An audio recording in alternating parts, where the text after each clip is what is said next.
ಇನ್ನು century star Shivraj Kumar ಇಂದು ಕರುನಾಡಿಗೆ ಆಗಮಿಸಿದ್ದಾರೆ. ಸರ್ಜರಿಗಾಗಿ ಅಮೆರಿಕಕ್ಕೆ ಹೋಗಿದ್ದಂತ ಶಿವಣ್ಣನ ಆಗಮನಕ್ಕಾಗಿ ದೊಡ್ಡಮನೆ ಅಭಿಮಾನಿಗಳು ಭರ್ಜರಿಯಾಗಿ ಸ್ವಾಗತ ಕೋರೋಕೆ ಸಜ್ಜಾಗಿದ್ದಾರೆ. ಹೇಗಿರುತ್ತೆ ಶಿವಣ್ಣನ ಎಂಟ್ರಿ, ಬನ್ನಿ ನೋಡೋಣ. ಇಂದು ಅಮೆರಿಕದಿಂದ ಬೆಂಗಳೂರಿಗೆ ಶಿವಣ್ಣ ವಾಪಸ್. ಹ್ಯಾಟ್ರಿಕ್ ಹೀರೋಗೆ ಅದ್ಧೂರಿ ಸ್ವಾಗತಕ್ಕೆ ಫ್ಯಾನ್ಸ್ ಸಿದ್ಧತೆ.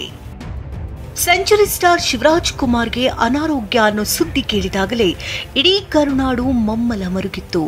ಅರೆ, ಇದೇನಾಯ್ತಪ್ಪ ಶಿವಣ್ಣನಿಗೆ, ಅಮೆರಿಕಾದಲ್ಲೇ ಚಿಕಿತ್ಸೆಯ ಅಂತ ಅನ್ನುತ್ತಿರುವಾಗಲೇ ಶಿವಣ್ಣ ಭಾವುಕರಾಗಿ ಮಾತನಾಡಿ ಕುಟುಂಬದ ಜೊತೆ ಡಿಸೆಂಬರ್ 18ರಂದು ಅಮೆರಿಕಾಗೆ ತೆರಳಿದರು.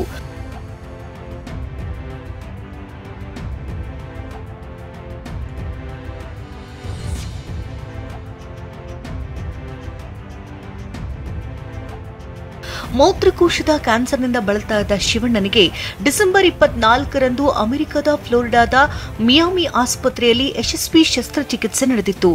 ಇದೀಗ ಸಂಪೂರ್ಣ ಚೇತರಿಸಿಕೊಂಡಿರುವಂತಹ ಶಿವರಾಜ್ ಕುಮಾರ್ 35 ದಿನಗಳ ನಂತರ ತಾಯ್ನಾಡಿಗೆ ವಾಪಸ್ಸಾಗ್ತಿದ್ದಾರೆ.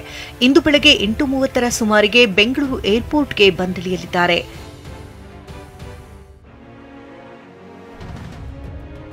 ಶಿವರಾಜ್ ಕುಮಾರ್ ಅಭಿಮಾನಿಗಳಿಗೆ ನೀವು ಸಮುದ್ರದಂತೆ ಎಂದು ಬಣ್ಣಿಸಿದ್ರು.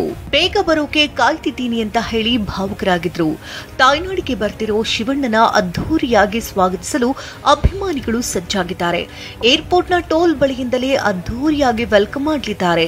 ಮಾನ್ಯತಾ ಟೆಕ್ ಪಾರ್ಕ್ನಿಂದ ಮತ್ತು ಶ್ರೀಮುತ್ತು ನಿವಾಸದವರೆಗೂ ದೊಡ್ಡಮನೆ ಫ್ಯಾನ್ಸ್ ಶಿವಣ್ಣನ ಭವ್ಯವಾಗಿ ಬರಮಾಡಿಕೊಳ್ಳಲಿದ್ದಾರೆ. ನಾಗಪುರದಲ್ಲಿರುವ ಶಿವಣ್ಣನ ಮನೆಗೆ ಭಾರಿ ಸಂಖ್ಯೆಯಲ್ಲಿ ಫ್ಯಾನ್ಸ್ ಭೇಟಿ ನೀಡಲಿದ್ದಾರೆ. ಒಟ್ನಲ್ಲಿ ಅಮೆರಿಕಾದಿಂದ ಶಿವಣ್ಣ ಗುಣಮುಖರಾಗಿ ಬರ್ತಾ ಇರುವುದು ಅಭಿಮಾನಿಗಳಿಗೆ ಸಿಕ್ಕಾಪಟ್ಟೆ ಖುಷಿ ನೀಡಿದೆ.